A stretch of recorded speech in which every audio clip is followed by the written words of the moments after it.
Big spoiler leak हो गया है और इसने पूरा इंटरनेट हिला दिया है। तो अब से तकरीबन एक दिन पहले स्पाइडरमैन ब्रांड न्यू डे के रेड कारपेट प्रीमियर पर एक ऐसा वाकया हुआ है जिसने मार्वल फैंस को शॉक कर दिया। तो इस वीडियो के अंदर स्पॉइलर होगा, अगर आप वीडियो छोड़ के जाना चाहते हैं तो अभी छोड़ सकते हैं। तो मैं अपने पास से कुछ नहीं बताऊंगा, जो कुछ हुआ है वही आपके सामने रखूंगा। फिल्म के एक गाने के म्यूजिशियन स्टीव लेसी से पूछा गया कि बिना स्पॉइलर दिए वो किस कैरेक्टर को देखने के लिए सबसे ज्यादा एक्साइटेड है, लेकिन स्टीव ने जवाब दिया जीन। मुझे जीन पसंद है, वो विलन है, लेकिन उसकी दीवानगी के पीछे एक वजह है।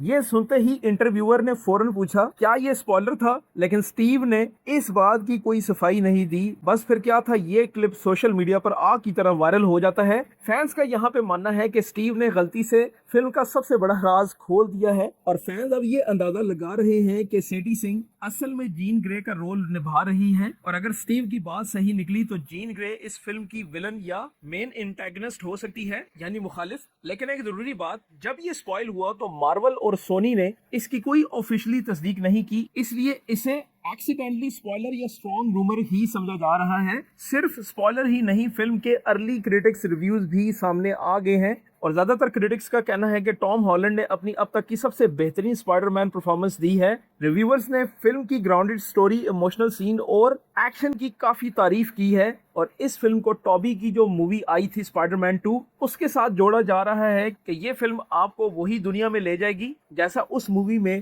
पीटर पार्कर के साथ जो मिसाइल दिखाए गए हैं और स्ट्रीट लेवल थ्रेट्स। लेकिन एक बात यहाँ पे देखनी होगी कि अगर सच में Jean Grey as a villain Peter के सामने आ जाती है तो स्पाइडरमैन ने इसे कैसे डील किया होगा, ये देखने वाली चीज होगी। और इसके अलावा हल्क के साथ फाइट और फिर जो निंजास के साथ जो फाइट हुई है जेल के अंदर इसकी, उसको काफी ज्यादा अप्रिशिएट किया गया है क्योंकि मूवी का डायरेक्टर भाई डेस्टिन डैनियल है जिसने शैंग-ची जैसी मूवीज बनाई हैं। तो हैंड टू हैंड कॉम्बैट आपको बहुत क्लास की दिखने वाली है और मुझे नहीं लगता है कि ये स्पॉइल होने के बाद भी लोग इस मूवी को छोड़ेंगे या इसका मजा किरकिरा हो जाएगा। बिल्कुल भी ऐसा नहीं है। स्पाइडरमैन फ्रेंचाइज ऐसी है कि अगर पूरी स्क्रिप्ट भी आप लोगों के सामने रख देंगे फिर भी लोग जाके इसे देखेंगे, एंजॉय करेंगे। ये एवरग्रीन मूवीज होती हैं, बार बार देखने वाली मूवीज हैं। जैसा कि आज भी हम टॉबी की प्रीवियस जो मूवीज आई थी वो अब भी लगा के देखते हैं। तो नेक्स्ट व्लॉग बहुत ही इंपॉर्टेंट आने वाला है डॉक्टर डूम के ऊपर। तो चैनल को सब्सक्राइब कर लें, बेल आइकन के बटन को दबाएं और वीडियो को लाइक कर दिया करें। मिलते हैं नेक्स्ट वीडियो में, तब तक के लिए